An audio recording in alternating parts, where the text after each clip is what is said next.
Olá a todos, estamos aqui para mais um Diálogos Luso-Atlânticos.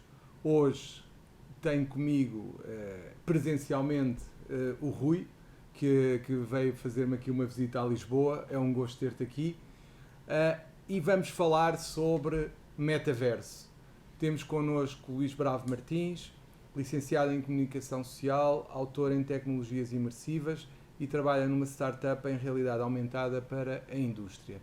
Hoje o tema metaverso vai ser falado a propósito de um livro lançado pelo Luís, que ele vai explicar o que é que escreveu, no fundo, é isso que nós lhe vamos perguntar. Curiosamente, confidenciou-nos que foi um livro que escreveu com alguém que nunca viu, e que de facto é curioso como nós agora conseguimos fazer as coisas à distância e inclusivamente obras em parceria com outra pessoa.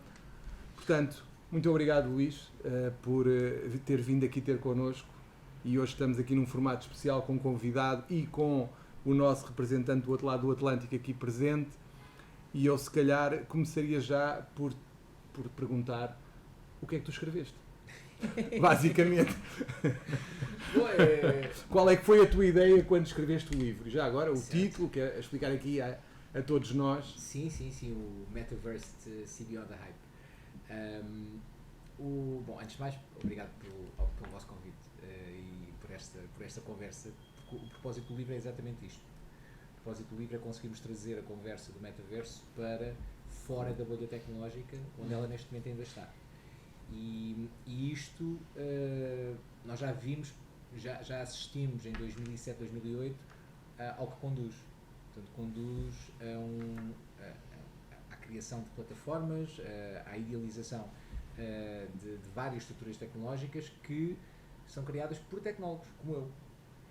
Ora, tecnólogos que não têm, lá está, preocupações, aliás, preocupações até têm, se calhar não têm por vezes capacidade para conseguirem enquadrar da melhor forma as dimensões regulatórias, dimensões antropológicas, dimensões sociológicas, as dimensões económicas, enfim, todas as dimensões que vão além da tecnologia. E a ideia do metaverso então passou muito por aí, porque conseguimos criar um livro que primeiro se lesse bem, que não se circunscrevesse à tecnologia, portanto esse não é o objetivo, que conseguíssemos criar algo que pudesse ser discutido de uma forma ampla. O que passa no livro é a tua ideia, e a vossa ideia, dizendo melhor, de tentar pegar em exemplos com que toda a gente se identifique para perceber o que é que pode vir aí. É, precisamente, e conseguirmos criar pontes relacionais entre o leitor e este tema, porque muitas das vezes, através do volume imenso de definições que nós já apanhamos do metaverso, e de certeza que todos os ouvintes que estão a ouvir isto, que têm algum interesse neste tema, já pelo menos tiveram contacto com duas ou mais definições sobre o que é o metaverso.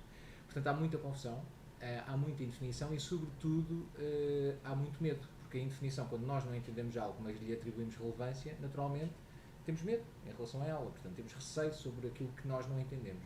Portanto, o propósito do livro passa muito por aí, por conseguirmos numa primeira instância, portanto a primeira parte, ela é dividida em 5 partes, a primeira parte passa por qualificar o que é, portanto do que é que nós estamos a falar, de uma forma muito concreta e muito abreviadamente estamos a falar da próximo estádio da internet, que tem características próprias, que nós não conseguimos ainda formalizar, mas que tem características como o facto de ser em tempo real, de ser uma nova dimensão persistente do digital dentro da nossa dimensão real, ou da nossa dimensão física, portanto, fazendo com que de facto o digital seja real, porque é persistente.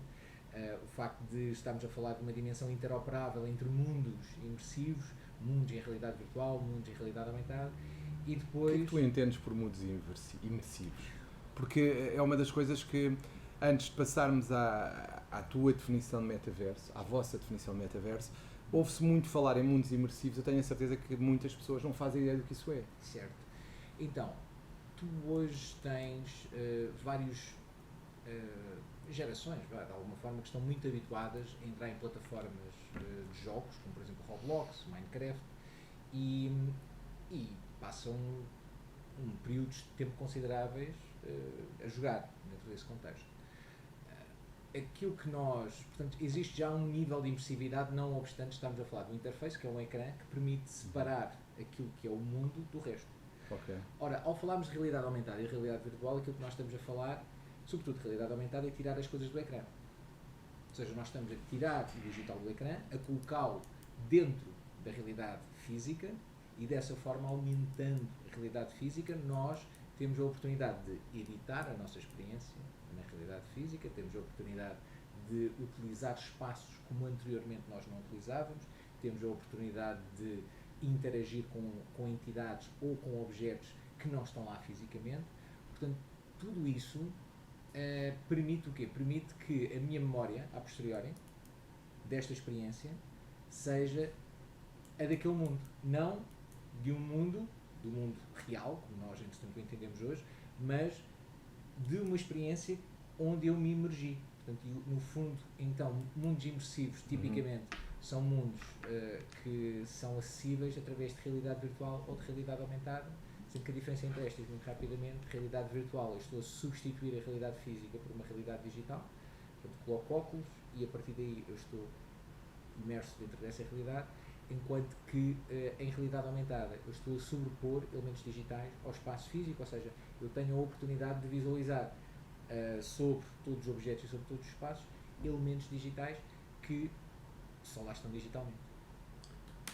Luiz, permita-me um pequeno à parte aqui nos nossos diálogos luso-atlânticos. Chamou-me muita atenção quando você falou pra gente que para além da tecnologia, outras dimensões, e você citou antropologia, sociologia. Como é que você trabalhou isso no livro? Então, nós, logo a seguir a estabelecermos a definição e também a tecnologia, depois começámos a abordar de uma forma enfim, estruturada primeiro, no fundo os stakeholders, os players que neste momento estão ligados diretamente à construção do metaverso. Naturalmente, pronto, começando por entidades privadas, hoje nós ouvimos, claro, falar da Meta, mais recentemente temos ouvido falar também da Apple, como a Apple também está bastante comprometida com tecnologias imersivas, mas a verdade é que hoje todas as Big Tech, sem exceção, têm um stake dentro das tecnologias que potenciam o metaverso. Portanto, e aqui não há exceção, todas. Portanto, estes temas foram tratados depois, logo a seguir. Portanto, tratámos primeiro de identificar os stakeholders, depois fizemos um capítulo, dois capítulos que para nós são importantes. Nós acreditamos que o interface do metaverso vão ser digital beings, portanto vão ser criaturas digitais com as quais nós vamos interagir. Não vamos ter menus, vamos ter comandos de voz que vão ser passados a entidades e essas entidades no fundo vão interagir connosco de uma forma relativamente fácil e conversacional. Sim, ou seja, muito similar àquilo que nós hoje encontramos online com os serviços da AI, que agora começam a ficar um pouquinho mais popularizados, mas a AI conversacional que vai permitir então que serviços como pesquisas, comparativos de compras, pesquisas online, enfim, tudo começa a... Ou seja, basicamente nós vamos a qualquer sítio e podemos comparar os preços de qualquer dos produtos que lá aparece e ir ao sítio mais barato, por exemplo. Tens uma Siri ao teu lado a quem tu vais perguntar e dizes, olha, onde é que é mais barato isto? É ali. Exatamente. Portanto, da mesma Quanto forma custa? Mas de alguma forma é um chat GPT, só que neste momento já começamos a ver, não é? De alguma forma estruturado, mas com o qual nós podemos falar e ele, entretanto, interage também diretamente connosco. Estamos a falar de um chat GPT personalizado e este depois liga-nos, bem, e com um nível de especificidade sem limite. Então, mas o tema é exatamente esse, porque começámos, entretanto, a falar no capítulo 7º é sobre Digital Beings, capítulo 8º é sobre os mercados do metaverso, falamos sobre a aplicação destas tecnologias ao longo de 20 mercados verticais, e criámos também uma dimensão ou algumas expectativas em relação à evolução que estes mercados no curto prazo poderão ter. Depois, a partir daqui, a partir do 8º capítulo, começámos então a falar um pouquinho dos desafios. Portanto, porquê? Porque estes dois capítulos focam e destacam uma coisa que é essencial para nós, que é o facto de tudo isto ser a propósito de dados. todo o digital, todo o negócio digital são dados. Todo. E aqui nós estamos a falar não apenas de dados que são inseridos diretamente pelos utilizadores em formulários, não é o caso. Estamos a falar de dados de voz, estamos a falar de gestos, estamos a falar de eye tracking, estamos a falar... Ou seja, o que tu me estás a dizer é que de repente todos os nossos dados estão em todo lado e não só aqueles mais básicos que vão passando, que já não são tão básicos quanto isso, até os olhos, tudo o que nos possa distinguir passa a estar em todo lado. Então, sim, há 2 semanas na Universidade de Berkeley foi... Mas eu interrompi-te, estavas a falar do livro ainda, desculpa. Não, é a propósito do livro, é a mesma linha, este tema dos dados, é o propósito do livro, depois no final, espero que se entenda, o grande propósito do livro passa por enunciar isto, que o metaverso é tudo acerca de dados e isto de alguma forma cria desafios imensos que precisam de ser enfrentados e nós precisamos ter muita consciência porque no fundo já estamos a falar aqui de temas que nos tocam ao nível dos direitos humanos, ao nível daquilo que eu diria que é uma invasão de privacidade total. Pode ser, mas nota, no final, no limite, eu não me preocupo que uma pessoa permita que haja essa invasão de privacidade total em troca de qualquer coisa. A minha questão no fundo é ela ter a liberdade para sequer ter a noção de que está a fazê-lo. E hoje nós não temos essa noção com muitos dos serviços online a que nós acedemos. Agora, com esta capacidade, este potencial de análise de dados que o metaverso vai trazer para grandes empresas, é complicado. Portanto, este tal estudo de Berkeley, no fundo, incluiu 50 mil pessoas a realizarem durante 5 minutos uma experiência de realidade virtual criada por eles, onde eles apenas acompanharam 3 data points, ou seja, apenas acompanharam o movimento das mãos, portanto, apenas o centro da mão, e o olhar. Apenas através do reconhecimento desses 3 data points e conhecendo as pessoas, portanto, sem saber os nomes das pessoas, portanto, apenas tendo a lista, mas eles colocaram uma AI para realizar a análise dos dados que eles tinham. Essa AI naturalmente foi treinada anteriormente com os dados que eles acharam que ela deveria ter sido treinada e conseguiram identificar 96% dos utilizadores pelo nome, apenas pela análise dos 3 data points dos movimentos, dos gestos e do eye tracking, sendo que, parte muito importante, mais de 50% foram identificados nos primeiros 10 segundos. Portanto, e isto, quando vocês pensam, ok, então qual é o modelo de negócio do Facebook? Qual é o modelo de negócio do Google? Passa essencialmente por conseguir capturar dados para conseguir fazer um targeting muito mais direto da publicidade e muito mais eficaz. Quando nós estamos a falar deste nível de informação, naturalmente que se consegue criar aqui 2 coisas. Consegue-se, numa primeira instância, criar dados suficientes que permitam também antecipar o utilizador, ou seja, de alguma forma consegue criar perfis muito mais diretos. Até antes dele saber o que quer, já a máquina sabe. E isso, o que é que faz? Faz com que potencialmente temos aqui um tema em relação à liberdade de pensamento, temos aqui um tema em relação a direitos humanos, que na prática uma pessoa pode utilizar para condicionar os resultados de eleições de uma forma claríssima. Cambridge Analytica outra vez, só que agora com um potencial dramático. Bem maior. Pois. O induzimento. Mas estavas a fazer a descrição dos capítulos. Sim, e depois falámos sobre... Enfim, há vários desafios. Este é um... tem, por exemplo, o tema da interoperabilidade. Tudo isto faz sentido. Estamos a falar do próximo estágio da internet. O próximo estágio da internet. Que vai ter, então, estes conteúdos 3D espacializados. Ou seja, são conteúdos que nós vamos poder circundar, que nós vamos poder manipular. Portanto, vai ser a primeira vez que nós vamos, de uma forma ampla e de uma forma comum, manipular estes objetos digitais como manipulamos objetos físicos. E isto é em si transformador. De repente faz com que a nossa relação com o digital se aproxime muito mais da percepção que nós temos do que é real. Ou seja, o físico e o digital não serão reais.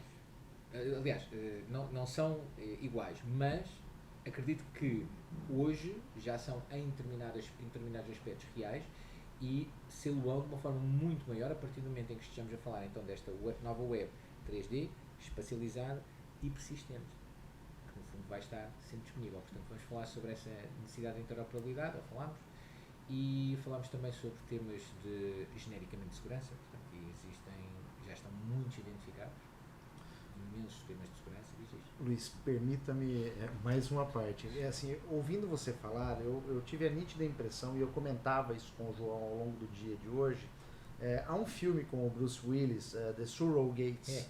Pronto. Eu ouvi você descrevendo praticamente o que ocorria no filme. Né? A pessoa entrava no mundo imersivo, daí se conectava a um Android, e o Android executava todas as operações no mundo real. Né? É isso, é exatamente isso? Não. Vamos ter várias possibilidades. Estágios. Não, e várias possibilidades, ou seja, uma das coisas que a tecnologia faz, e acho que nós já tivemos várias provas disso, consegue abrir novos caminhos, ou seja, não necessariamente uma substituição, mas já abre novos caminhos, que depois precisam, e eu acredito muito nisto, para serem bem aproveitados, nós precisamos ter de facto uma capacidade de educar e uma capacidade de criar uma awareness necessário junto das pessoas, porque de outra forma haverá uma aceitação transversal E a de crítica. forma social e a crítica, E a crítica. em relação ao tema. E esse é o verdadeiro problema no meio disto. Mas achas que existe a possibilidade, já que falámos de cinema, um dos grandes dramas da ficção científica nos anos 80 era criar máquinas que fossem mais inteligentes que nós e que nos dominassem? Eu recordo-me perfeitamente que a ficção científica era as máquinas mandarem nos homens, no fundo é a criatura dominar o criador. É um pouco isso. Sim. E eu acho que quem se lembra desses filmes de ficção científica começa a pensar, será que é isso que vem aí? Lá está, eu já tive esta questão algumas vezes e eu aí digo, ok, mas será que isto já não está a acontecer? Por exemplo, quantos de nós é que já colocaram em causa aquilo que o GPS diz? Nunca. O GPS diz que é para ali, eu vou fazer o percurso todo, o GPS saberá, é um oráculo, nós aceitamos. Portanto, nós fazemos aquilo que aquele algoritmo diz. Vamos por outra. O Google. Tu pesquisas, realizas uma pesquisa e aparece uma série de resultados. Certo. À partida tu não vais à segunda página. Às vezes vais, mas muito pouco. Porquê? Porque partes do princípio que aquelas primeiras páginas são as melhores. Tu tens muita confiança naquele algoritmo. Porquê? Aceitaste isso. Ou seja, instituiu-se. E este é um tema, ou seja, a dimensão, como tu referiste, a dimensão crítica da utilização da tecnologia, hoje é um tema cada vez mais dramático, porque cada vez mais temos novas tecnologias. A utilização, por exemplo, isto que aconteceu há relativamente pouco tempo com blockchain, quer do lado dos NFTs, quer também do lado das criptos foi fraco, mas do lado dos NFTs, a utilização, a crítica e a bolha que entanto se criou. Como eu vejo, naturalmente outros entanto poderão ter outro entendimento, mas aquilo no fundo faz-se com muitas pessoas que no fundo não tinham outro entendimento da tecnologia que não aquele, e de repente começam a surgir, e nós falamos um bocadinho ou muito no livro sobre isso, dentro de um capítulo, como de repente a seguir aquela bolha dos NFTs e das profile pictures e por aí fora, começaram a surgir um volume de esquemas, de scams, de fraudes, dirigidas, orientadas exclusivamente a conseguirem extrair tokens destes utilizadores que não tinham, muitos deles, literacia em relação àquilo que estavam a utilizar. Mas repara, isso é curioso, porque eu estive a pensar um pouco sobre esta temática e qual é que é a conclusão a que eu chego? É a seguinte: esta falta de capacidade crítica que nós temos tem muito a ver com o facto de, neste momento, nós estamos pouco habituados a pensar pela nossa própria cabeça. E no fundo é um movimento generalizado da sociedade. Porquê? Porque nós temos um ensino que foi criado com base na memória, na decorar, é teorizar, e ainda hoje isso se nota. Porquê? Porque nós temos que perceber que a partir do momento em que nós estamos com toda esta tecnologia à nossa volta, e não só, a nossa capacidade crítica é fundamental para não ficarmos submersos. E a única forma que eu vejo de tentar fazer algo é a tal literacia, mas é uma literacia para pensar. É quase uma literacia filosófica, é quase pôr a dúvida cartesiana e trazê-la para a tecnologia e dizer, meu caro, isto pode ser ou não ser, tens que pensar, tens que duvidar, mas tens que ter capacidade para isso, tens que ter... No fundo, tu tens que ganhar competências para pensar e criticar. E aí é que está o tema, quanto a mim. Ou seja, o próprio ensino tem que ser alterado no sentido de irmos para um ensino que leva as pessoas a criticar, a pensar. Por exemplo, em vez de dizer a uma pessoa, olha, memoriza o poema A ou B. Não, agora vais ver, olha, tens aqui o poema A, tens aqui o poema B, confronta, vê diferenças, distingue, analisa, mas nada que seja memorizar, decorar. E é deste jogo das coisas que nós, quanto melhor conseguimos fazer isto para uma sociedade que não pensa, mais fácil será depois a sua crítica em relação à submersão tecnológica. É isto. É precisamente. Não, mas é um tema. Educar, hoje, refletir e criticar. Tu hoje. Mas isto é um tema, pronto, já é uma discussão de. Até porque, repara, deixa-me só dizer-te uma coisa, Luís. Sim. Até porque se tu pensares o seguinte, hoje em dia um miúdo chega ao chat GPT e diz, olha, um trabalho sobre isto, e aquilo sai tudo ali, mas já não consegue linkar. E é aí que nós vamos ter que os pôr a fazer. E partindo do princípio que eles conseguem fazer isto. É que o tema, João, é precisamente esse. É que hoje a escola, o paradigma da escola, nomeadamente dos estudos superiores, a partir de, enfim, talvez de meados do século passado, começou a ser tendencial ou crescentemente funcional. Ou seja, tu no fundo entras para um instituto, para uma universidade, tu fazes tanta escola porque queres, no fundo, ter acesso a uma profissão melhor, porque queres, portanto, ter acesso não para pensar. Não para, aliás, tudo aquilo que de alguma forma sejam conversas que não estejam diretamente ligadas com fatores que são identificados como sendo de sucesso, são conversas que tipicamente são sonegadas ou que são rapidamente eliminadas. Por exemplo, o tópico de... felizmente, entanto, eu vejo agora esta nova geração a recuperá-los, mas o tópico, por exemplo, de filosofia, que tu referiste, é hoje algo que tu não vês a ser discutido de uma forma ampla, mas se calhar nunca na nossa história, nos últimos 100 anos, sim, nós precisámos tanto de discutir filosofia como hoje. Sim. Mas a verdade é que não o fazemos. Porquê? Porque lá está, existe uma fragmentação, uma pulverização tão grande da nossa atenção e, novamente, estes modelos, que de alguma forma são modelos que orientam os estudantes noutro sentido, depois fazem com que o awareness, com que a noção destas tecnologias depois não aconteça e que coisas... olha, vou-te dar outro exemplo. Aquelas apps de change, que mudam a cara para outro género, ou troca a cara com alguém, ou isso é criado. A maior parte das pessoas acha que aquilo é uma brincadeira e que foi, entretanto, uma pessoa com humor que então criou aquilo. Quando não. Tipicamente são empresas que têm objetivos muito bem definidos. E quais são os objetivos? Esta primeira pergunta normalmente não se coloca. Claro. Quais são os objetivos? No fundo, capturar a cara das pessoas para educarem uma inteligência artificial. Agora, a partir do momento em que educam uma inteligência artificial para reconhecer pessoas, que aplicações é que vocês veem isto? Eu, por exemplo, vejo portanto, há um país que utiliza, cuja força policial utiliza algoritmos para identificar caras. Portanto, e essa força comercial, essa força policial é reconhecida por comprar estes algoritmos. É um mercado. Portanto, o tema é, nós ao utilizarmos, e não há consciência que ao utilizarmos este tipo de aplicações, podemos estar diretamente a contribuir para uma maior eficácia de regimes políticos com os quais nós não concordamos.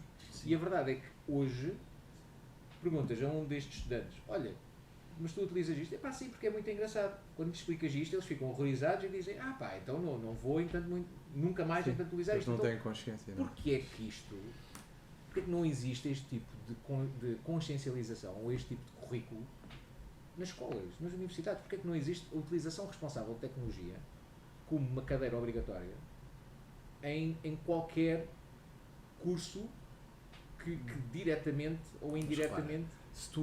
Eu dou-te um exemplo que é aquelas imagens que as pessoas circulam umas para as outras na internet.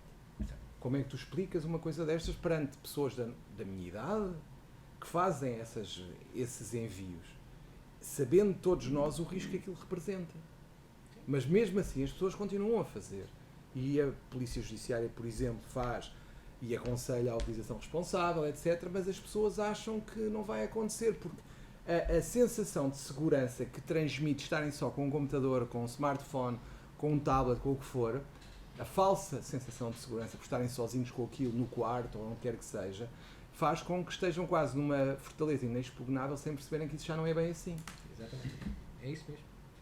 Há uma dificuldade de compreensão desde que entramos na era digital de como se utilizar-se da internet, do World Wide Web. Ele acha que simplesmente por estar com o seu computador na internet, mas dentro do quarto, ele está seguro. Quando na verdade ele tem um portal ali para o infinito. E ponto.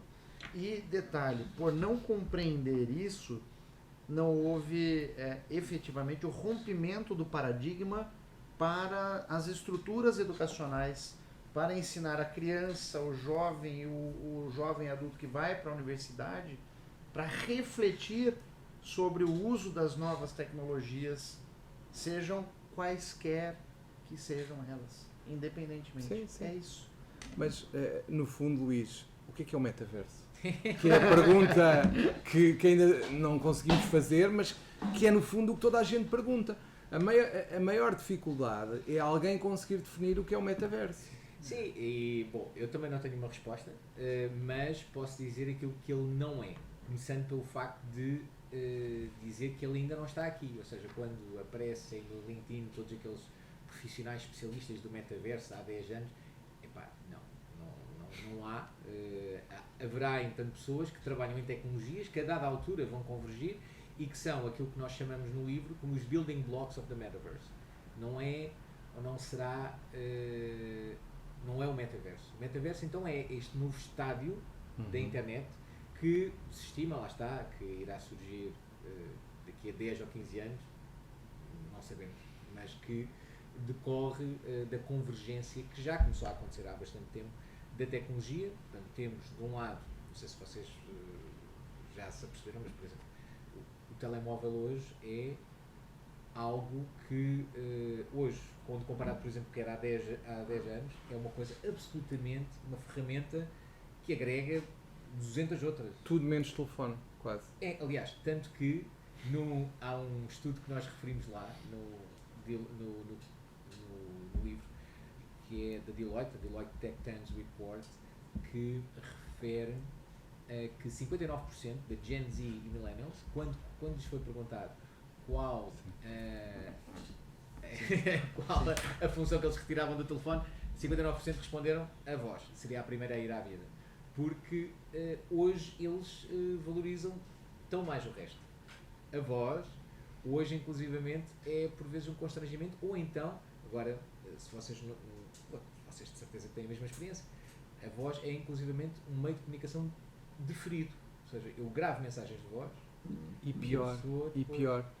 Gravar mensagens de voz neste momento diria, frequentíssimo, as pessoas gravarem, e pior do que isso, quase que a ligação para a pessoa é quase intrusivo, é o que eles acham mais intrusivo. Ou seja, há pessoas que ficam ofendidas por lhe ligarem sem perguntarem por WhatsApp ou mensagem se podem ligar.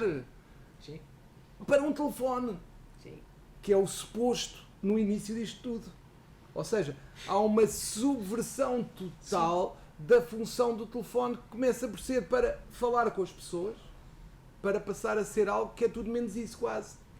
seria o mesmo que 30 anos atrás eu enviar uma carta para você, João, perguntando se na data tal eu poderia entrar em contato com você por telefone. Não. Óbvio. Eu dou-te um exemplo. Eu dou-vos um exemplo que aconteceu. Uma vez, a minha filha, aí há uns 10, 15 anos, combinou ir a qualquer sítio com uma amiga. E eu deixei no Vasco da Gama e elas estavam, pronto, combinaram, não sei o quê. Elas tiveram um quarto de hora a mandar mensagens uma à outra sem perceberem onde é que estavam. Até que eu fiquei cansado e disse, pá, mas porquê que vocês não telefonam? Não telefonavam. Já naquela altura. Ou seja, é como se houvesse constrangimento ao telefonar, quer da parte de quem telefona porque acha, pronto, sente-se constrangido por estar a ligar, etc. E por outro lado, não conseguem perceber que aquilo até era para fazer chamadas. É um tema relacional. É um tema relacional completamente. É um tema relacional. Depois, ainda mais agudizado com mundos imersivos, porque a partir do momento em que eu estou num espaço completamente inventado, há aqui duas nuances que são importantes de ter em conta. Uma primeira, eu, num espaço imersivo, eu posso estar a falar com alguém que está a ser projetado aqui, portanto em realidade aumentada, ou posso estar a falar com um avatar em realidade virtual, mas de uma forma ou de outra é sempre uma representação física de algo, representação digital de alguém, portanto não é esse alguém. O avatar que tu, de forma como tu defines, sim, é um bocado como o filme? Sim, ou seja, um avatar é uma representação de uma outra entidade, ou seja, tu no fundo estás representado dentro daquele universo, ou representado dentro daquele contexto, por um avatar. Certo. Portanto, nesse sentido, eu posso, por exemplo, ter um avatar do faraó Tutankhamon num determinado mundo do Egito Antigo, por exemplo, e a partir daí, dentro desse contexto, as várias pessoas começam a reconhecer-me pelo meu avatar e pelas características que o meu avatar tem. Novamente o mesmo estudo, acho que é 69%, é 69 a 79% dos mesmos Gen Z e Millennials disseram que o avatar é, para eles, uma representação mais fidedigna deles próprios do que a representação física. Nós não corremos o risco de chegar quase àquela ideia, quase, diria, hitleriana, de repente sermos todos a perfeição em pessoa, entre aspas, nos nossos avatares? Ou seja, aquela lógica de eu vou casar com A para que o meu filho, quando nascer, tenha os genes do A, tenha a de inteligência, tenha o que quer que seja do A. Agora eu consigo quase fazer uma manipulação dessas. Tu, dentro dos elementos do mundo virtual, de forma artificial. Sim, consegues fazer isso. E consegues, inclusivamente, por isso é que eles acham tão interessante, porque de repente eu consigo projetar a minha identidade de uma forma muito mais eficaz, aquilo que eu, entretanto, acredito, através do meu avatar. Portanto, se, por exemplo, eu acredito que a minha melhor representação é um dragão, eu consigo, entanto, lá, dentro em realidade virtual, ou num contexto de avatar, ter, entanto, um dragão e seu. Agora, de base, o que é que isto no fundo cria? Cria aqui, novamente, os tais dois temas. Um primeiro, eu posso valorizar-me bastante dentro daquele contexto e a partir daí aquilo faz parte da minha identidade. E neste momento, existem muitas pessoas, muitas pessoas que valorizam imenso os seus avatares. Questão muito importante, os avatares não são propriedade deles. Pois é. Os avatares são propriedades das empresas. Claro. Há que ter em conta isto. Ou seja, pois. Sim, portanto, sim, ainda sim. agora, foi no último 10 de março, portanto, tivemos um fecho, talvez, de uma das maiores plataformas de realidade virtual a nível mundial, o Altspace VR, e sem os contar, de certo que tivemos milhares, para não dizer centenas de milhares de mundos que desapareceram. Portanto, fecharam e a partir daí desapareceram. Da mesma forma também, avatares, tivemos a oportunidade de quem pôde ou quem quis realizar o download da informação que tinha, mas apenas isso. Ou seja, no fundo, de base, aquilo que entanto é importante ter em conta junto dos utilizadores, que muitas vezes eles não têm em conta porque não têm, novamente, claro, a educação para saber, é quais no fundo são os constrangimentos na utilização de cada plataforma e o que é que de facto é deles. Porque este é um dos temas também se relaciona então diretamente com esta visão do metaverso. Portanto, a primeira característica do metaverso ser interoperável, ou seja, funcionar em qualquer lado, implica que eu possa ter uma identidade que é reconhecida em qualquer lado. Que eu possa, no fundo, realizar uma compra, realizar uma interação, ser reconhecido, lá está. E como é que se resolveria, por um lado, a questão da soberania em relação à identidade pessoal? Sim. Hoje existem Como é que tu achas que isso se pode resolver? Hoje existem algumas abordagens nesse sentido, nós inclusivamente falamos disso no livro. Uma delas é explorada por aquilo que é referido como a Web 3. Portanto, a Web 3 é uma visão da internet descentralizada, ou seja, é uma visão alternativa daquilo que nós encontramos na World Wide Web hoje. Muito embora hoje também já exista um volume relativamente grande de empresas e de serviços que estão disponíveis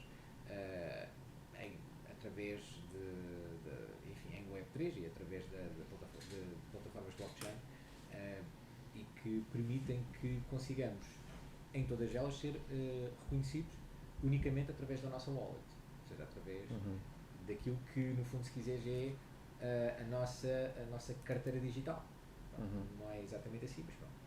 E de alguma forma nessa carteira eu tenho também a oportunidade de alojar criptomoedas, de ter portanto, os meus NFTs, de ter uma série de tokens que são meus, univocamente, portanto isso está registado dentro da blockchain, da DLT, e isso depois permite que, caso entretanto alguém queira confirmar, seja facilmente validável que aquilo é meu. Pronto.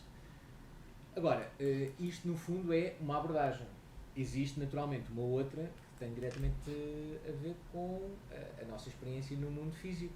Portanto, termos entidades governamentais que emitem e que salvaguardam a nossa identidade. Portanto, e isso é uma coisa que me faz haverá sentido. essa capacidade? Eu acho que é um caminho que estamos a fazer e eu acho que naturalmente isso é algo que vai acontecer porque, lá está, eu não acredito que seja evitável o aparecimento desta nova web 3D espacializada. Agora, ao mesmo tempo, acredito também que é muito importante nós começarmos a pensar nisso agora, porque o impacto é tão grande e tão transversal que não faz sentido nós dizermos isso é uma coisa para daqui a 10 anos. Bom, mas daqui a 10 anos... Se formos ultrapassados... Sim, mas aqui eu falando inclusivamente em termos de humanidade, ou seja, nós temos mesmo que começar a pensar Temos sobre que programar o que aí vem. Precisamente, porque se não fizermos e não envolvermos novamente pessoas que consigam de alguma forma antecipar todos os impactos que, por exemplo, em termos absolutos nós vamos ter na utilização do espaço. A utilização do espaço em si vai ser uma transformação dramática, ou seja, nós podemos ter dentro desta sala estar os três a utilizar esta sala de uma forma completamente diferente. Sim, cada um num lugar. Exatamente. Cada um a ver e a interagir de uma forma diferente, a fazer algo completamente diferente, a ter memórias desse tempo de forma completamente diferente. Só isto, o que é que faz? Para além de pulverizar ou de fragmentar a memória do espaço, ou de um espaço e de um tempo único, nós temos a ideia que num espaço e num tempo único todos nos lembramos das mesmas coisas, não vai ser assim, porque à partida eu vou ter a visão daquilo que eu me lembro de ter feito e estou entanto assim e por aí fora. A verdade é que ao mesmo tempo o espaço público diminui. De repente, aquilo que eu estou a fazer, tu não vês. Tu não sabes o que é que eu estou a fazer. Certo. E eu também olho para ti e também não sei o que é que... E de repente desinteresso-me. E de repente cada um está na sua. Porquê? Porque, enfim, no fundo, é natural. É assim, por um lado, é aquela velha máxima de que há pessoas que nós até comentamos que às vezes olham para o espelho e veem um Tarzan, apesar de não serem. Agora podem mesmo ver o Tarzan, essa é a primeira.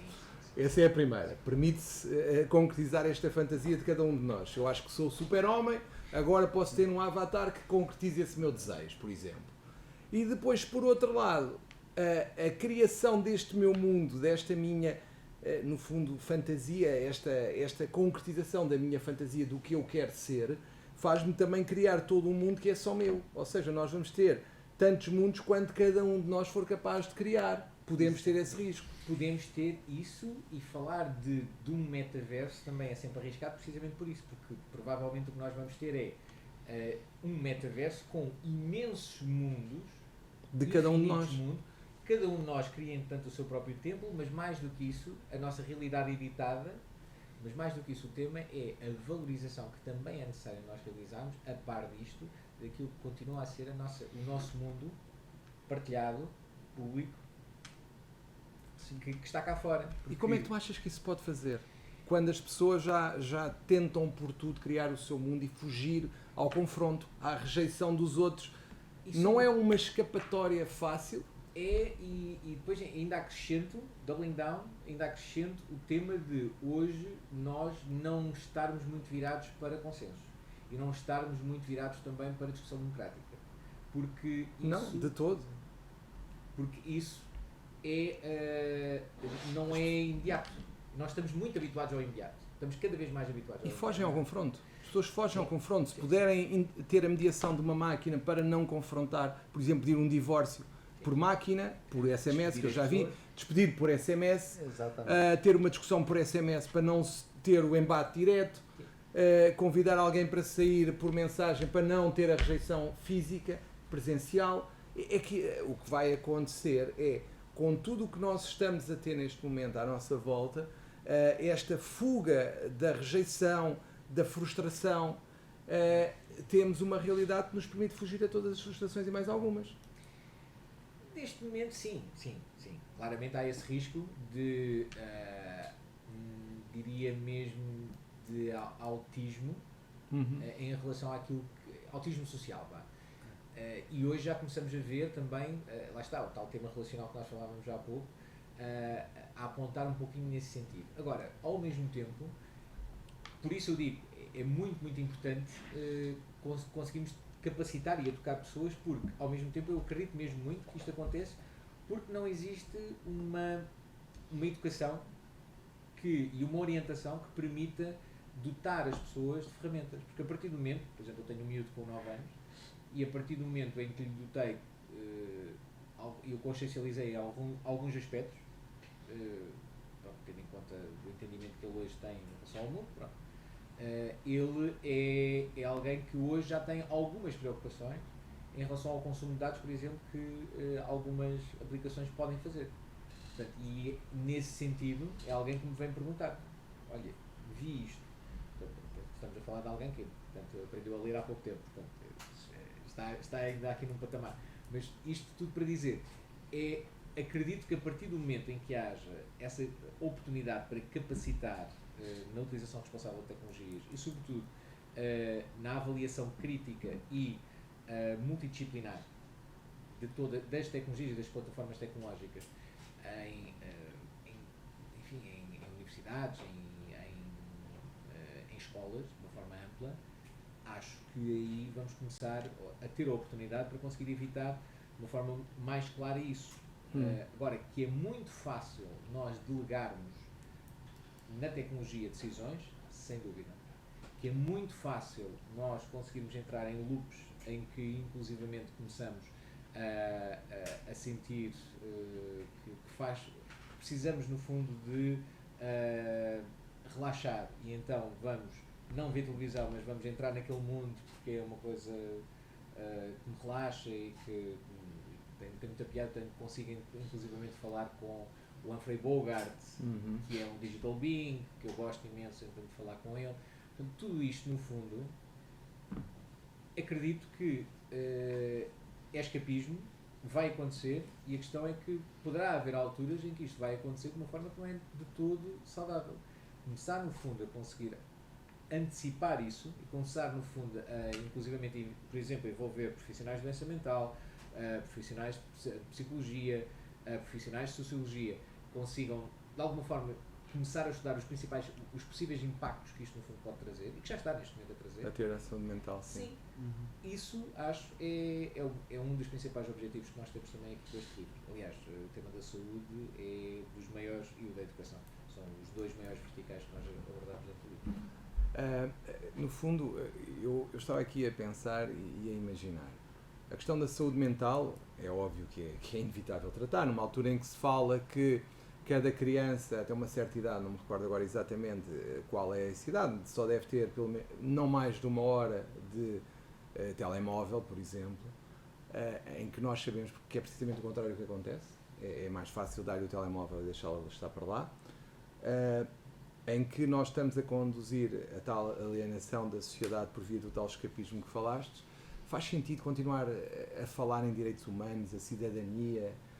Como é que nós podemos articular os direitos humanos e a cidadania nos tais mundos virtuais com tudo isto que parece ir no sentido contrário de destruir estas noções básicas da vida em sociedade? Por isso é mesmo muito importante começarmos a ter esta discussão agora. Eu acredito que a solução está em não apenas fazermos uma celebração dos direitos humanos de uma forma conceptual, mas nestas alturas conseguir baixar a realidade e de uma forma extremamente aplicada mostrar, olha, neste momento, direito humano não é liberdade de expressão, não são coisas, é isto, é tu poderes ter, perder a tua capacidade de escolha em relação a um produto, porque ao longo de uma interação que tu possas ter em realidade virtual, tens uma inteligência artificial que está a processar os teus dados e que está de uma forma constante a analisar as tuas reações e a conseguir-te dar todos os pontos que tu precisas para conseguires fazer a compra. Eu sou profissional de marketing, portanto, neuromarketing já é um tema que já existe há algum tempo. Como é que tu achas que a saúde mental pode entrar aqui? Ou seja, como é que tu, na tua opinião, como é que os médicos e o Estado deveriam incentivar essa entrada do tratamento da saúde mental das pessoas para que se conseguissem, desculpa uma expressão, aguentar-se no meio disto tudo? Há aqui vários aspectos. Eu acredito que tens um primeiro aspecto que passa por lidar quer com os aspectos negativos, quer com também as dinâmicas positivas que precisam de alguma forma também de ser alavancadas e podem ser alavancadas. Aqui nos aspectos negativos, claramente a adição é um deles, mas, por exemplo, existem formações, por exemplo, e com muito sucesso na mudança de paradigmas de preconceitos de género, preconceitos raciais, através, por exemplo, da utilização de tecnologias imersivas, de tecnologias de realidade virtual. E isto, naturalmente, vai escala a partir do momento em que tenhamos mais conteúdos, tenhamos mais persistência dos conteúdos. Portanto, tudo isso, acho que há um potencial e deve ser promovido e normalizado. E hoje o que se nota é que a política, de alguma forma, está muito mais orientada a resolver os temas que estão a acontecer neste momento, porque, enfim, é a praxis. Ao fim e ao cabo, João, parece-me, Luiz, que tudo converge para uma educação voltada para a inclusão digital e uma educação que necessariamente perpasse por, novamente, reflexão e crítica, por um viés filosófico, para que nós possamos preparar as presentes gerações e as vindouras para este inexorável caminho que estamos a tomar no mundo das tecnologias. É isso, Luiz? Sim, ampliando não apenas dos estudantes, portanto, partindo dos estudantes, mas para todo o mercado. Ou seja, é muito importante que contabilistas, que profissionais jurídicos, que todos de alguma forma possam interagir. Aliás, os últimos capítulos os últimos 2 capítulos são nesse sentido. Nós abrimos portas e sugerimos exercícios para que todos os profissionais que não são tecnológicos possam interagir com estas tecnologias, experimentar e depois de experimentar que possam a seguir ter ferramentas para conseguir avaliar. Conseguir assim controlar e ter uma opinião. No final do dia, aquilo que nós queremos novamente é que haja uma salvaguarda daquilo que claramente nós queremos, temos já a agenda de conseguirmos salvaguardar alguns dos aspectos, por exemplo, este tema dos direitos humanos, portanto o tema da identidade, o tema dos dados que estão a ser recolhidos e que podem ser utilizados para cercear, para diminuir a nossa capacidade de escolha e a nossa liberdade de decisão. Portanto, tudo isso, e de pensamento, portanto, tudo isso são direitos humanos e precisam de alguma forma de ser salvaguardados. Mas para além disso também o direito ao espaço público, por exemplo, o facto de eu poder ter alguma regulação. Eu acho que existe claramente uma necessidade de se pensar, ou se ela já existe e precisa de ser aplicada, ou então inova, que permita, por exemplo, regular o contacto direto com digital beings. Por exemplo, falaste em doenças mentais, por exemplo. O facto de eu ter uma entidade que é digital, mas que está ao meu lado, com a qual eu peço qualquer coisa e ela faz, isto é muito satisfatório. Portanto, é uma entidade e pode ter a forma que eu quiser. Estás, por exemplo, a falar, imaginemos alguém que tenha uma doença degenerativa, por exemplo, e que pode ter esse tal digital being que a auxilia no seu dia-a-dia. Claramente, aí Ou então, é positivo, obviamente. Sim, ou eu próprio que vou às compras e, entretanto, digo à Alexa que eu posso, por exemplo, dizer que a Alexa tem a figura da Ingrid Bergman e vamos os dois às compras. E eu começo, entretanto, a falar com ela responde. E tudo aquilo que eu lhe peço, dentro daquele contexto, ela, entanto... No fundo, é quase, nesse caso, e esse aspecto é positivo, obviamente, é um combate à solidão. Mas aí começa o tema, que é, muito bem, é um combate à solidão, mas ao mesmo tempo a pessoa está só ou não, porque ela na realidade está a falar com uma máquina. Ela está a falar com a questão é se a pessoa não perde a consciência dessa situação. Exatamente isso.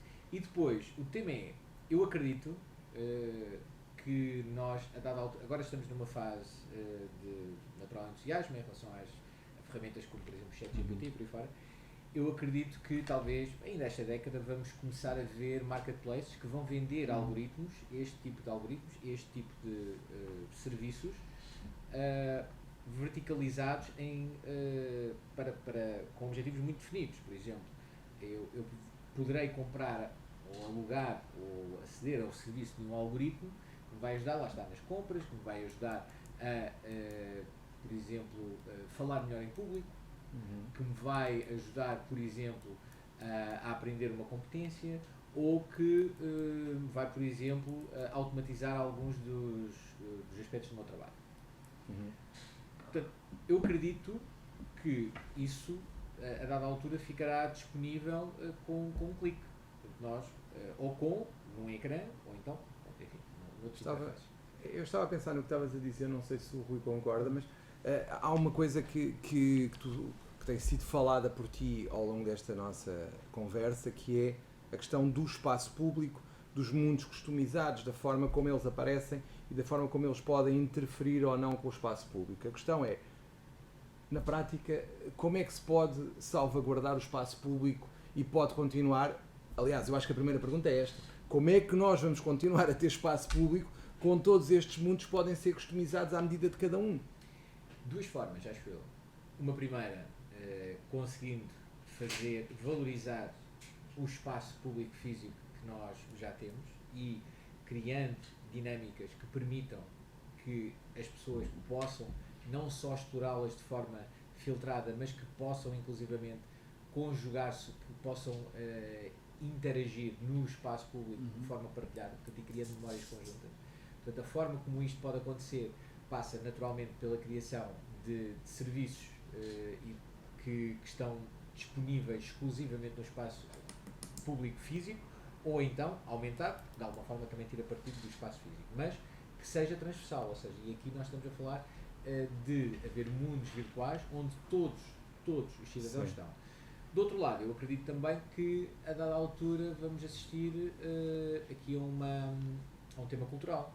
E este, novamente, é um tema para antropólogos, mas, por exemplo, que passa por nós termos cidadãos do metaverso, ou seja, pessoas que no fundo estão muito mais, e neste momento já começamos a ver vários cidadãos que estão muito mais conectados com valores da comunidade que eles encontram no metaverso, estão, no caso, em contacto constante e fazem, portanto, uma utilização constante destas plataformas.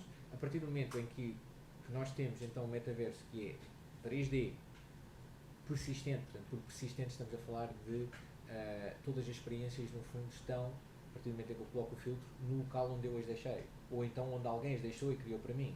Portanto, eu tenho a possibilidade de aceder a portais para mundos virtuais no meio da rua, porque eu sei que eles estão lá. Eu tenho serviços em realidade virtual ou em realidade aumentada que eu sei que estão naquele local. Portanto, essa espacialização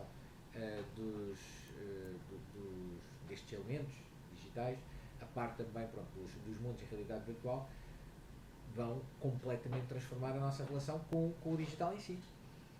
Mas aí o espaço público acaba. Mas aí eu acredito que haverá, se calhar não nós, mas haverá entretanto algumas pessoas que vão começar a sentir-se culturalmente muito mais associados àquele grupo e vão começar a criar as suas próprias entidades. Então vamos para o extremo. Sim. Um dos problemas do Second Life foi ter começado a ter situações de crime lá dentro, Sim. as violações, e assistir a violações, pedofilia, etc. Como é que se pode impedir isto de acontecer no espaço do metaverso? Então, por isso mesmo A regulação. Sim, existe com certeza e certas pessoas, muitas responsáveis de plataformas irão dizer que já existem alguns controles. Existirão alguns controles, mas nada bate a regulação e depois da regulação temos também de falar de outras coisas. Temos de falar, por exemplo, de policiamento. Não é por acaso que nós temos policiamento aqui. Nunca pensámos que estas plataformas pudessem ser... Policiamento virtual. Pois. Que já existe. Nota, tu tens, por exemplo, plataformas como o VRChat que hoje já têm algum enforcement em relação às suas práticas, aos seus termos e condições. Pronto. Agora, que é um péssimo exemplo, por exemplo. Mas aí eu acredito que vão sempre haver temas e vão sempre haver espaços onde esse tipo de dinâmicas poderá acontecer. Agora, o tema passa por conseguir criar a estrutura e regulamentar a estrutura, para conseguirmos que a base, ou seja, por defeito, isso não aconteça. E a verdade é que hoje ainda não temos essa estrutura. No fundo, o que tu me referes é que, standards. como é óbvio, mas o que tu me referes é que nós vamos passar a ter uma polícia judiciária, que neste momento tem a unidade de combate ao cibercrime, por exemplo, para passar a ter uma unidade de policiamento quase do cibercrime. Temos que criar especialistas para poderem andar no metaverso, no fundo, a policiar. Quase tipo ronda. Poderá haver isso, mas lá está. Aí eu, por exemplo, diria sim, mas ao mesmo tempo sim nos espaços públicos dentro do metaverso. Porque ao mesmo tempo, quem no fundo tem serviços privados no metaverso, ou quem tem serviços privados em realidade virtual e realidade aumentada, também de alguma forma tem de salvaguardar a segurança no acesso a estes. Portanto, se calhar, empresas de segurança privada também existirão e irão também providenciar esse tipo de... E o que é que nos impede, então, de nesses mundos alternativos criarem-se, por exemplo, comunidades que, sei lá, que no fundo idolatram, por exemplo, a pedofilia ou situações de violação? Hoje existem das principais plataformas, existem formas e controles que permitem que esse tipo de coisas seja rapidamente denunciado. Ou seja, não são foolproof, mas existem. Agora, para além disso, o policiamento pode permitir uma nova dinâmica ou algo que permita... O policiamento no metaverso é o quê? É os polícias terem avatares que andam no metaverso, certo? Sim. Identificados, com uniforme, essas coisas todas. Ou não, à paisana. Não é curioso. Você está a discutir daí a criação de um novo sistema jurídico, um supra-sistema jurídico. Vamos acrescentar mais um layer de complexidade. Se calhar não são polícias, se calhar não são pessoas, se calhar são inteligências artificiais. Que entretanto fazem. Sim, claro. Por exemplo, um exemplo que eu gosto de dar não é meu, é de um senhor chamado Louis Rosenberg, que também tem uma empresa chamada Unanimous AI e que deu um exemplo que eu gostei bastante de estar num mundo virtual e de repente começa a ouvir, portanto ele não conhecia aquele mundo virtual, e começa a ouvir 3 avatares discutirem como tinha sido ótima uma festa que eles entretanto tiveram e entretanto não sei quem fez isto e aquilo, uma história. E depois, aquilo aconteceu naquele bar, que é ali ao fundo, e ele, entretanto, quando ouviu aquilo, sendo uma pessoa avisada, pensou, bom, deixa-me só fazer uma experiência. E então, fez logout, fez login, passou por lá outra vez e ouviu a mesma história. Porque não existe, por exemplo, hoje, nada que identifique uma inteligência artificial Sim. em oposição ao avatar. Nós dizemos, mas é perfeitamente possível nós identificarmos uma inteligência artificial ou um chatbot em realidade virtual. Sim. Neste momento ainda mas muito facilmente, e durante esta década, eu acho que vamos estar em momentos em que ou vamos chegar a um momento em que não é de todo. Não é de todo. E isto é dramático, só isto é dramático, mas ao mesmo tempo apresenta um volume de possibilidades. Ou seja, na prática, o que me dizes é que eu posso estar no metaverso e nunca saberei se quem está a falar comigo é uma pessoa física como eu ou se é uma inteligência artificial. Ou se calhar a mesma pessoa pode ter várias dessas inteligências artificiais programadas para estar presentes. Imagina 3 avatares de inteligência artificial programados discutindo sobre um novo produto. Olha, o nosso novo microfone, porque ele tem tais características e não sei o que. Pronto, ele está induzindo. E mais perigoso ainda mas mais perigoso ainda é imaginar que eu próprio, se quiser cometer um crime no metaverso, posso criar 3 ou 4 avatares. E quem se cruza com os meus avatares nunca sabe se sou eu ou não. Ou seja, eles não sabem se é uma inteligência artificial ou se é um avatar de ti próprio. Exato. Sim. Não, porque podem ter exatamente a mesma face. Agora, tema, novamente. Como é que se consegue a identidade? É esse o tema. É esse o tema. É que se tiveres, no fundo, a oportunidade de dizer, ok, então a identidade, nós associamos a um avatar a identidade de um utilizador, já mais facilmente nós conseguimos criar mas esse sistema. Aí era quase o mesmo que nós sermos obrigados, cada um de nós, a ter uma espécie de cartão de cidadão digital que impedisse a criação de avatares para além de um por pessoa e qualquer pessoa soubesse que aquele era eu ou não. Ou então, tu podias inclusivamente ter 30 avatares em 30 mundos diferentes. Desde que houvesse uma característica que o distinguisse. Não, desde que tu só podes utilizar um. Salvo o melhor juízo, salvo o melhor juízo, a Coreia do Sul andou enfrentando essa temática recentemente. A Coreia do Sul foi das primeiras a apostar a sério no tema do metaverso, tanto que eles fizeram um plano a 10 anos de desenvolvimento do metaverso com um volume de investimento acima dos 800 milhões de dólares. E eu vi no caso da Coreia que o Virtual ID, a identidade virtual, é vinculado a um código, um algoritmo, alguma coisa que identifica a identidade virtual com a pessoa. E não pode. Mas a questão é essa, que a questão é precisamente essa. Como é que tu vais ter policiamento? Mas você pode ter o fake ID daí. Exato. Como é que o policiamento vai ser eficaz a ponto de identificar a pessoa? Mas aí lá está. As próprias plataformas e os próprios contextos também precisam de standards que rapidamente consigam fornecer a informação para que depois esse tipo de enforcement seja eficaz. E só consegues fazer isso se vinculares de alguma forma os donos das plataformas a um sistema jurídico qualquer que os obriga a cumprir uma série de obrigações legais.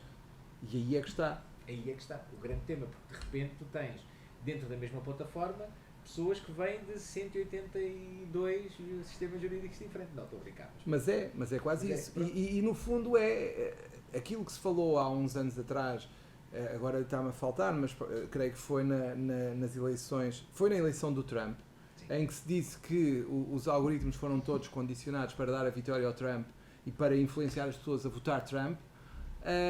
Com este novo estádio de evolução, nós podemos ter uma forma muito fácil de fazer este condicionamento. Muito mais fácil. Muito mais fácil. Muito mais fácil. Aliás, muito mais fácil, muito mais constante e muito mais, no final, permanente. Ou seja, e este é que é o outro risco quando nós falamos em Estados democráticos. Ou seja, a partir do momento em que nós perdemos a nossa capacidade de tomada de decisão, qual é, no fundo, então, a valorização do voto? Qual é a valorização a partir do momento em que temos este nível de influência sobre nós? Portanto, há aqui claramente uma falta de valorização que eu acho que está a acontecer em relação aos nossos dados pessoais, que precisa de acontecer para salvaguardar de uma forma ampla. Sabes o que é que eu me estava a lembrar? Eu não sei se viram os Peaky Blinders. Não. Os Peaky Blinders, o que é que acontece? Ele no fundo, é um gangster, não vale a pena estar a fazer muito enquadramento, mas é um gangster que tentam matá-lo várias vezes e nunca conseguem. A altura em que eles estão mais próximos de o matar é quando o convencem que tem uma doença e em que ele está quase a cometer suicídio. Ou seja, e ele à última da hora lá consegue, mas a questão é, quando ele está mais próximo de morrer na série, é quando o convencem que tem uma doença degenerativa e que ele pode mesmo morrer e que vai morrer. E ele convence que para não morrer, mais vale matar-se. Está quase.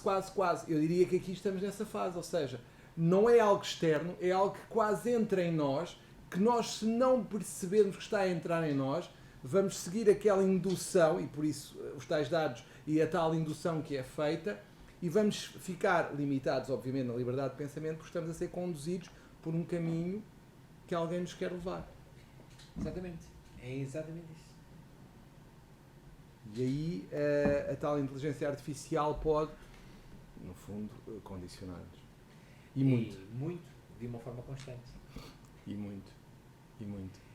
Precisamos, daí a necessidade de estarmos, primeiro, criar consciência e depois criar caminhos para a ação sobre estes temas. Portanto, voltando, entanto, à primeira pergunta, o grande tópico, no fundo, do livro é esse, é conseguir abrir estes temas de forma a que consigamos ter estes inputs e estes grandes desafios, a par também, que não é de menos importância, a par também das oportunidades, possam também ser alavancadas, porque as oportunidades também são extraordinárias. Mas extraordinárias. A oportunidade de eu conseguir projetar e estar em eventos internacionais, com imensas pessoas, com dimensão física, com gestualidade, com interação, sem sair de casa, é aquilo que me faz, por exemplo, ter óculos e utilizá-los de forma semanal. A principal utilização que eu faço dos óculos de realidade virtual é ir a eventos. Sim. Bem, o tema passa muito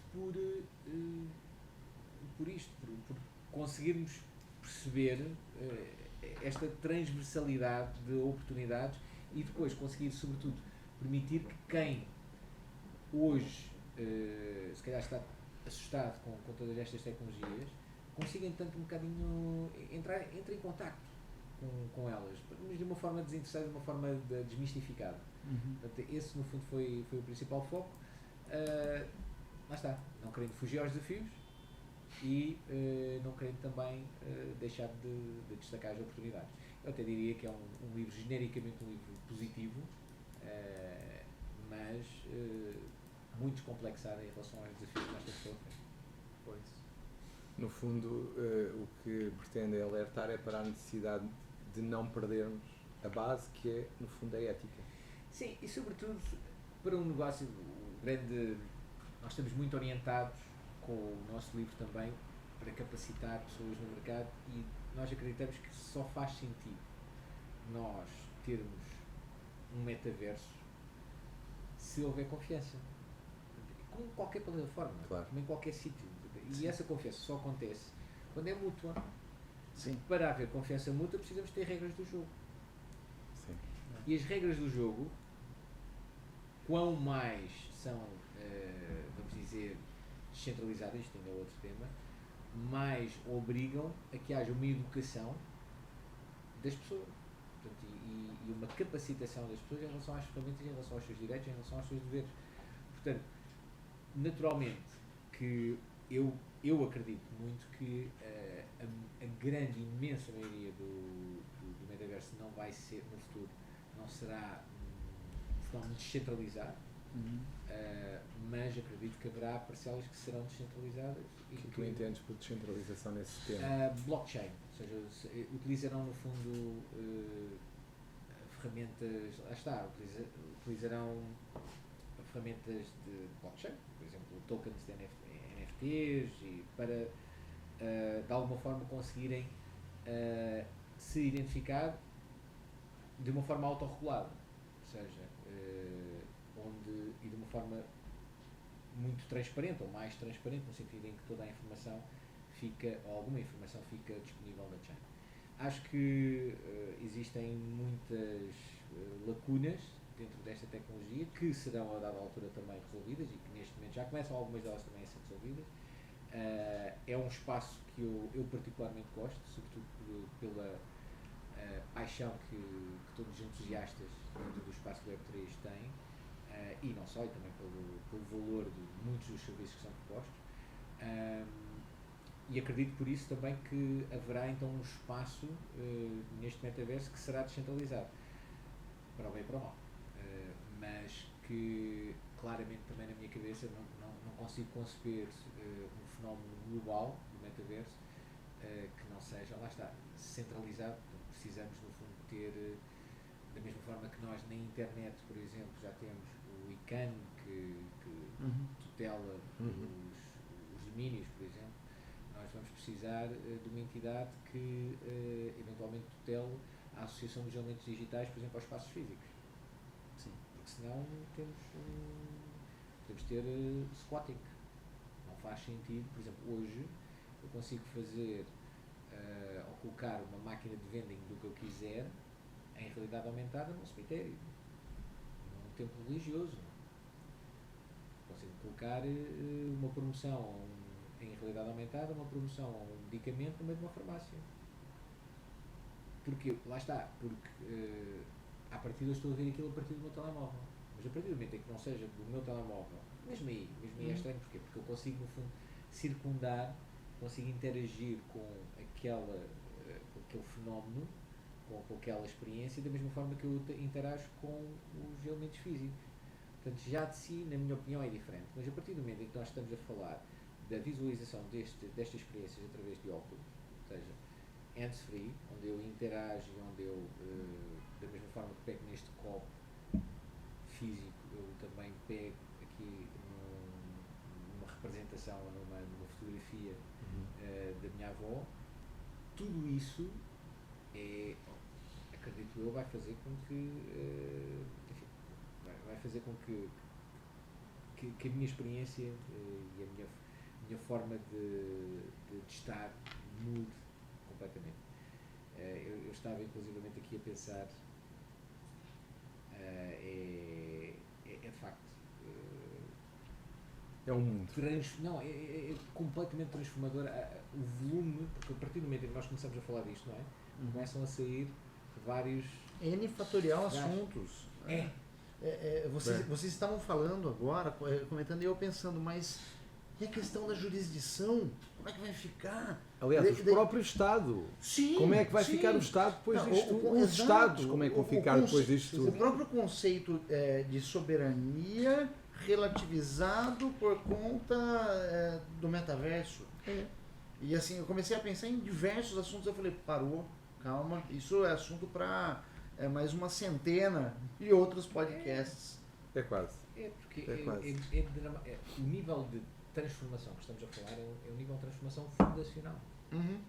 Civilizacional, completamente. Civilizacional, humano, ou seja, coisas como o que é verdade já foram colocadas em causa com o Web 2.0. Sim. Nós podemos passar de uma sociedade após verdade para uma sociedade após realidade. E o tema é que não estamos conscientes disso. E mais, não é uma coisa gerível. Ou seja, por isso é importante criar não apenas uma regulamentação ou regulação ao nível daquilo que será a nossa experiência enquanto no mundo dos negócios e dentro do mercado, mas também, e sobretudo acredito eu, ao nível daquilo que é o novo papel do utilizador. Porque depois também nos esquecemos disto, é que o utilizador, até agora, falamos sempre do utilizador. O utilizador. Depois com o Web 2.0 apareceu o criador, não é? O Creator Economy, por aí fora. Pronto. Hoje é muito mais do que isso. Não, o utilizador é investidor, porque pode comprar elementos digitais, transacionais e por aí fora. O utilizador é curador, por exemplo, com todas estas dinâmicas de realidade virtual e realidade aumentada. Aliás, e de inteligência artificial, por exemplo, uma plataforma, isto é uma notícia de há cerca de uma semana, uma plataforma de realidade virtual chamada Engage permite que vocês possam entrar dizer à inteligência artificial aquilo que vocês querem e ele gera um mundo em 3D com aquelas características. Assim. É isso. Ou seja, Sim. é isto, não é? De repente. Tudo muda. Mas muda com uma escala, lá está, e com uma velocidade que nós não temos consciência, e de facto não temos. E em paralelo surgem tantas novas tecnologias que começam também novamente a convergir. Lá está, falo muito dos carros voadores, mas temos também temos os carros autónomos, também estão por aí. Falámos já há pouco do CRISPR e dos gene editing. Tudo isso são apenas algumas, mas a verdade é que no final do dia nós temos uma grande predisposição para a utilização de todas estas tecnologias. E depois há também que ter em conta um bocadinho o facto de, enfim, vivemos numa economia global, e se nós hoje estamos a ter aqui este podcast a falarmos um pouquinho sobre todos estes enquadramentos e sobre os desafios que tanto temos, há outras partes do mundo em que este tipo de preocupações não têm lugar. Claro. E onde vão haver impactos claramente muito maiores, lá está, em termos civilizacionais, muito colocado. Para completar, Luís, o que é que tens para nos deixar aqui como mensagem? Sobre o metaverso. E sobre o teu livro, sim. Sobre o meu livro acho que lê-se muito bem, portanto está criado para conseguirmos ler aquilo em... Nós queríamos que fosse em 3 a 4 horas, só que depois saímos um livro com 300 páginas, 360, portanto lê-se bem em 10 horas, vamos dizer assim, mas lê-se muito bem. Samantha é uma pessoa que eu tive a oportunidade com quem eu tive a oportunidade de fazer a coautoria do livro, que é espetacular, e foi um privilégio, e é uma pessoa que tem uma capacidade muito, muito grande de conseguir simplificar. Portanto, sempre que virem lá coisas que de repente permitem aquele aha moment, não fui eu, portanto foi ele que conseguiu entretanto fazer. E de resto, acho que de uma forma genérica, seja através do livro, seja por outros meios, o livro entretanto é um atalho. Tentem experimentar, tentem perceber em relação a todas estas tecnologias que nós falamos, realidade virtual, realidade aumentada, blockchain, tentem mexer, porque sem isso, sem essa oportunidade de interagir com as tecnologias e de facto perceber do que é que estamos a falar, não existe uma opinião criada e não existe uma avaliação em relação ao potencial que elas têm. E isso é o mínimo dos mínimos para tudo aquilo que nós estamos a falar. Ou seja, sem isso, não é possível começarmos a falar sobre dados, sobre soberania digital de identidade, sobre tudo o resto. É importante mexer, e aquilo que eu sinto é que, enfim, muitas das vezes a nossa vida não se presta a isso. Temos tantas outras coisas que por vezes facilmente este tipo de temas fica colocado de parte, mas eu queria novamente só destacar que são estes temas, é a tecnologia que no fundo vai de certo, já é, acredito eu, há algum tempo, a maior força transformadora da sociedade, e eu acredito que durante os próximos 10 a 15 anos nós vamos ver isso de uma forma brutalmente visível, de uma forma brutalmente esmagadoramente escancarada. Todos nós, entanto, vamos ver o impacto que isto vai ter. E por isso é importante, mais do que estar preparados, é importante conhecermos e sobretudo estarmos preparados para a mudança. Portanto, e isto no fundo passa também por uma mudança de mentalidades, em que deixamos de entender que sabemos alguma coisa, passar para um paradigma em que nós estamos de uma forma de facto continuamente a aprender no nosso cotidiano. Sim. E esta disponibilidade muitas vezes não é fácil, tendo em conta também todos os paradigmas, nomeadamente paradigmas educativos que entanto surgiram do século XX. Hoje vamos ter de rever isso. quer em termos profissionais, quer em termos educativos. Portanto, é um pouco este o apelo que eu faço a todos que no fundo procurem e que interajam e que falhem muito e que aí de certeza que há muita coisa que vai correr mal, mas também há muita coisa que vai correr bem, e só o facto de vocês descobrirem coisas novas é sempre um gosto. Muito obrigado, Luís. Muito obrigado. Eu vou deixar aqui ao nosso Rui, que está em Lisboa, para fazer a conclusão do Diálogos de hoje. Pois, obrigado, João. Hoje, Diálogos Juntos.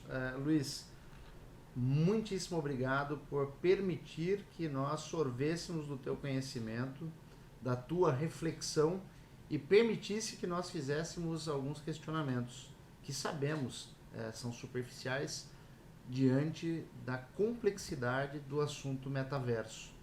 Espero que sirvam os diálogos luso-atlânticos de estímulo para que todos vocês que nos acompanham debrucem-se sobre essa temática.